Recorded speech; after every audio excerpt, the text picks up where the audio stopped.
Renault Kangoo 2. Проблема. Почала скрипіти педаль щеплення, коли нажимаєш її. Причина в чому була? Отака от там пластмаска стоїть. Не знаю, з чого це матеріал, може це не пластмаса. Одним словом, от видно по ній, що її зламало. Вона відлетіла. І якщо сюди залізти, тут є така пружина, ось біла. Вон, видно її. І замість неї, замість цієї білої штучки старої, поломаної, виточили нову таку і поставили. Саме ця пружина допомагає, типа, от, нажимаю я щеплення, бачите?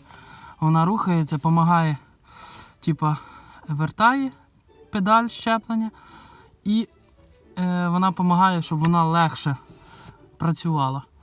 І от це кольцо зламалось, і воно там, сама ця пружина скрипіла.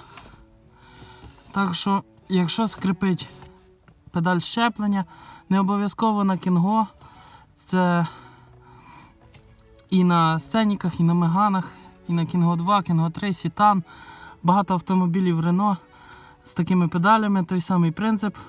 І зараз я ще покажу навіть чертеж, по якому виточували нову отаку пластмаску.